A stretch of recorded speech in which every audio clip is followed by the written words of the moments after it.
What's up everyone? Z here with AUTOsist.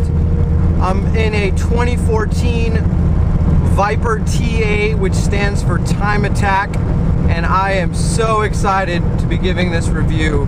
The Viper has always had a long-lived reputation of being dangerous, of being scary, of being brute, uncomfortable, loud, yada yada yada.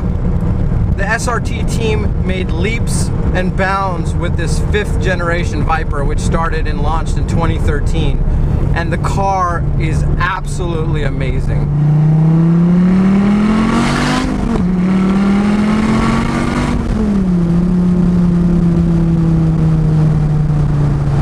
Performance-wise, on the 5th generation Viper, 640 horsepower, 600 pounds-feet of torque. The car comes in, this specific car, the Time Attack, which is a stripped-down version and it's a track-focused version, comes in at about 3,300 pounds. And my God, this car is brutally fast. The acceleration is mind-blowing. The torque, the power curve is anywhere in the RPM band, and it is an absolute blast to drive. God, the grip on this car is just incredible. The tires are massive 355s in the rear, and God, does it hug the road. Just an absolute beast. Oh God, this car is so good. The Viper has always kept its V10 motor naturally aspirated. Back in 1992, when it was first introduced, it had about 400 horsepower, and as I mentioned before, now it has 640 horsepower. It's an 8.4 liter V10 naturally aspirated motor.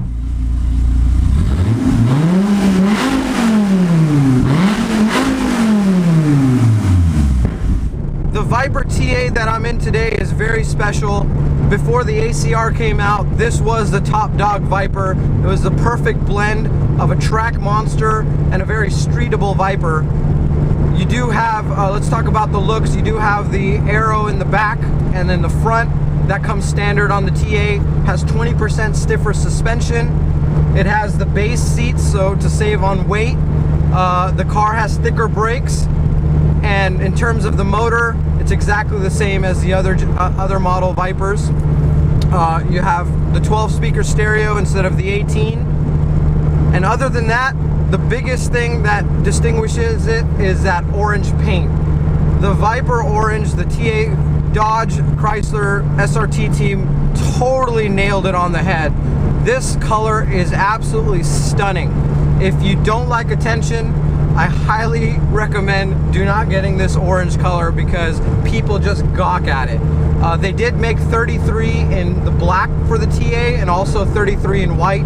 They made 93 in this TA 1.0 orange.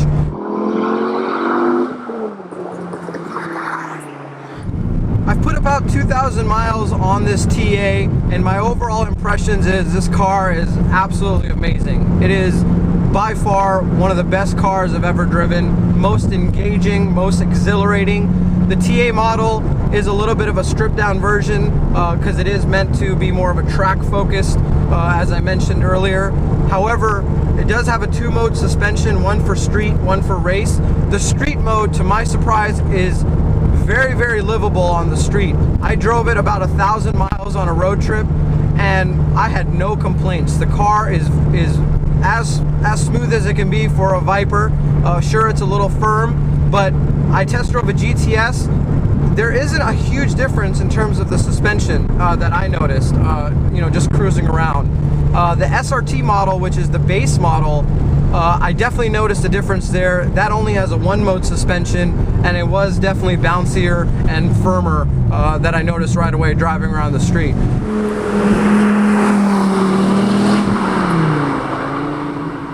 Alright, let's take a quick look at the interior of this 2014 Viper TA. The seats are the base model seats. They do have the orange stitching, which gives it a little bit more of an elegant look, but they are a mixture of Sabelt leather and cloth. I personally find them extremely comfortable.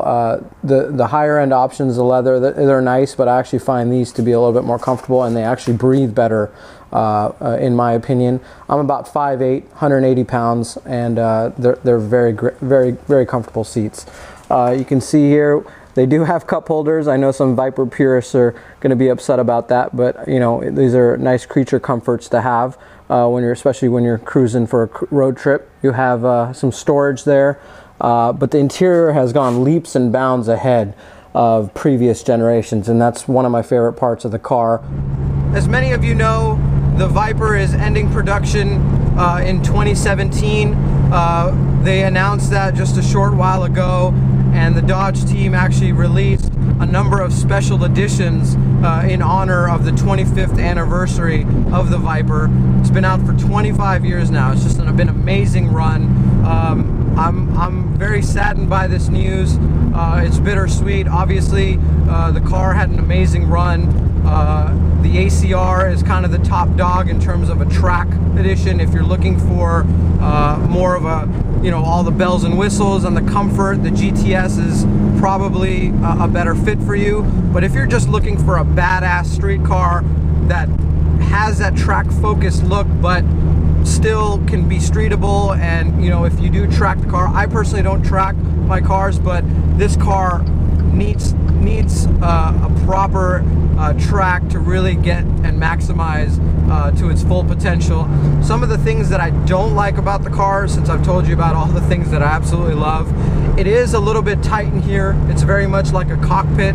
I personally love it. It fits my body very well. I'm about 5'8", 180 pounds or so, and the car is very focused and it fits me very well. I have plenty of headroom, but it is a little bit tight. I can see if you're a little bit taller or heavier, it can get a little cramped, and it feels a little bit claustrophobic at times.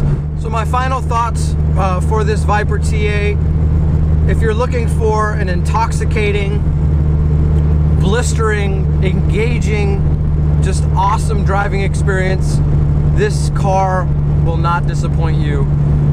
It's kind of sad that, you know, the manual transmission, the naturally aspirated high horsepower motors are really becoming dying breed. And, you know, with the announcement of the Viper going away in 2017, it's really end of an era. I mean, to have 3 pedals, to have a naturally aspirated motor, to have the kind of power and the beautiful engineering that this car offers, I mean, it's just absolutely incredible, and it's really sad. You know, I get the PDKs and the DCTs, they're fast, yada yada, I get all that, but there is absolutely nothing more engaging than having that 6-speed manual transmission in your hand, 3 pedals, and a naturally aspirated high horsepower motor. That's the one thing I think I can summarize, is that the SRT team nailed it on the head with the 5th generation Viper. It still holds the same DNA as the previous generation Vipers. It's just so much more comfortable, so much more livable. The power can actually get put down. Dare I say, it's confidence inspiring. I actually feel confident driving this car. It's just absolutely amazing. Don't get me wrong, it's still scary and you still have to be on top of your game, but that just gives you that appeal that all Viper purists love. And I just want to thank the SRT team and all the people involved at Dodge that had a hand in this car, because it is truly a gem. I want to thank you all for watching my review of the 2014 Viper TA. If you haven't downloaded the app yet, AUTOsist, check it out. If you like to keep your maintenance and fuel and other vehicle and automotive records, it's a great app for that. I'll be bringing more reviews to you soon, so we'll see you next time.